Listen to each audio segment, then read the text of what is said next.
Hello, everybody. Today I'd like to share with you some evidence that's not known because the judge didn't allow this in to the Rodriguez trial back in 2003. And I'm literally just going to be reading off of the clerk's transcripts. Okay? I'm on page 8 of, or really 175. They're numbered kind of weird, but here it is. There it is. Okay? Official documentation. I will read it verbatim. Direct evidence through the testimony of Ian Grimes. Ian is a juvenile who knows Anna from the streets. She has spent a lot of time around him and his friends, as she is usually homeless. 1 week before our case, Anna broke into a local church. She stayed the night there and asked Ian and his friend Travis to help her steal some of the church belongings. Ian refused and left the scene. Anna was later arrested for the church theft. At that time, she told the police that Ian Grimes knows the location of the missing items. The police then confronted Ian, who explained to them that he had nothing to do with it. Anna appears to be framing Ian Grimes for a theft. 2. Testimony of Travis Welty. Travis was at the church with his friend Ian and Anna. While there, Miss Rugg took pictures of both juvenile boys. She then asked them to remove property from the church. Travis refused and left the scene. Rugg then apparently stole the items herself because she asked Travis and Ian to pawn the various items the next day. When the theft was eventually traced to Anna Rugg, she named Travis as helping her. Travis was subsequently arrested. Both Travis and Ian explained that the police also mentioned Shawn Rodriguez as a suspect, information they received from Anna Rugg. Both juveniles said that Rodriguez was never present at the church. Anna's already starting to frame Shawn. 3. Testimony of Mitch Seipert. Mitch is another young male who will testify to knowing Anna off and on for the last year. He has heard through mutual acquaintances of numerous instances of violence and theft involving Anna, so he was not shocked when she came to him asking for help. Anna was angry with her stepfather and wanted help robbing him. She suggested that Mitch and his friend Brian could hit him over the head with a shovel or some type of stick, and she would split the money with them. She took them to Sacramento to carry out the crime. As the act grew nearer, Mitch backed out, and Anna stated he would regret it if he ever mentioned the incident. 4. Testimony from Austin Hands. Austin knew Anna from his friend Eric Werv and some of the other juveniles already mentioned. He explained a desire to have nothing to do with Anna Rugg. When asked why he and others still spent any time with her, he explained that she was always around, was manipulative, and people were scared of her. He describes her as very unstable. Prior to the instant case, Rugg asked Austin to help her rob Nick Hammond. She said it would be quick and easy, but Hands refused. On another occasion, Anna was driving a stolen U-Haul. She asked Austin and Eric to go with her to rob the local Radio Shack.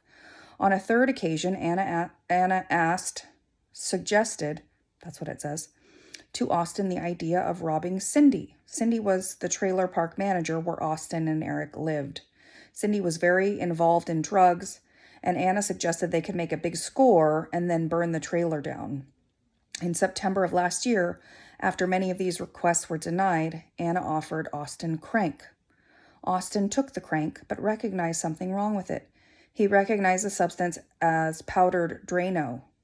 And later that night, while searching Anna's car, he found Drano in the back seat. Hands had seen people killed on the streets in a similar manner. 5. Testimony from Yolo County police officers and Eric Werv. Just weeks before our case, Anna was arrested and charged with first-degree burglary and vehicle theft in Yolo County. A Sacramento probation officer was housing Anna at the time. The probation officer was on vacation for 1 week. Anna and a male friend of hers entered the house, stole money, property, and the probation officer's car keys. When contacted by police, she explained that a kid named Eric Werv and his brother Justin made her commit the burglary against her will.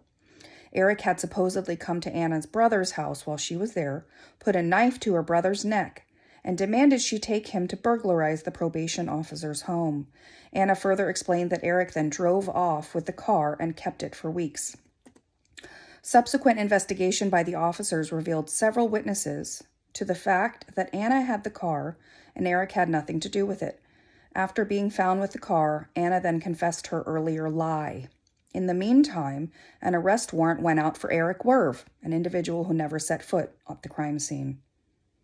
Eric will further substantiate the testimony of incidents described by Mitch Seipert and Austin Hands. 6. Testimony from Oscar Mejia.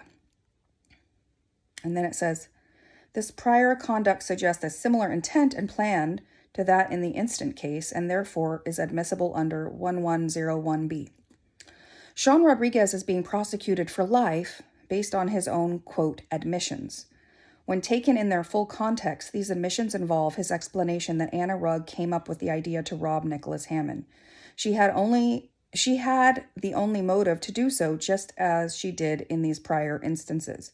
She then initiated the help of a young male to carry out her plan like the prior incidents. When her intent then went too far for Shawn, i.e., she turned it into a murder scene rather than a robbery, he said no, and she began scheming a way to blame everything on him. This is why she made up the story of being kidnapped and dropped off the note in the gas station saying she was kidnapped. This is a key point, not only in her own defense, but also in the prosecution of Shawn Rodriguez. The fact that Anna has turned on others in a similar pattern once she was in trouble is certainly relevant to her intent and plan in the instant case.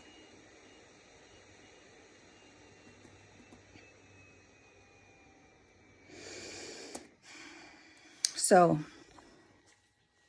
I've tried to explain before that Shawn wanted nothing to do with a murder. In fact, he actively sabotaged Anna's attempts to murder Nick Hammond. She wanted to push him off a bridge. She wanted to attack him with a baseball bat. Shawn talked her out of those things. And Shawn was afraid for his life and for his freedom. And the judge didn't allow this evidence into the trial. The judge assumed Shawn's the bad guy, that he couldn't have been manipulated and abused and afraid for his life. And that's why he was afraid to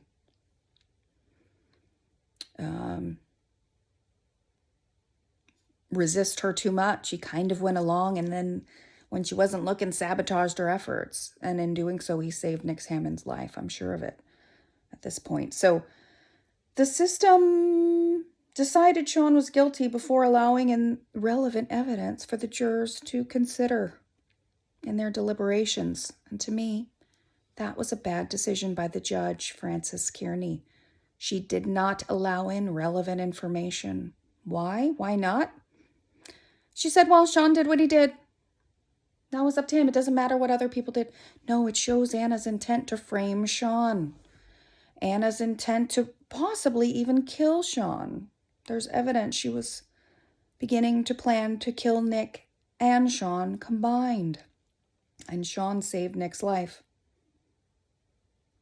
And the system didn't see the nuance in this. The system couldn't understand layers and complexity. They just wanted to slap it easy to understand, like label Shawn's bad. He participated. Send him to prison for life. And it's more complicated than that. It's more complicated than that. And the bottom line is, Anna's the bad guy here. Anna's the bad guy. All right, that's all. Bye.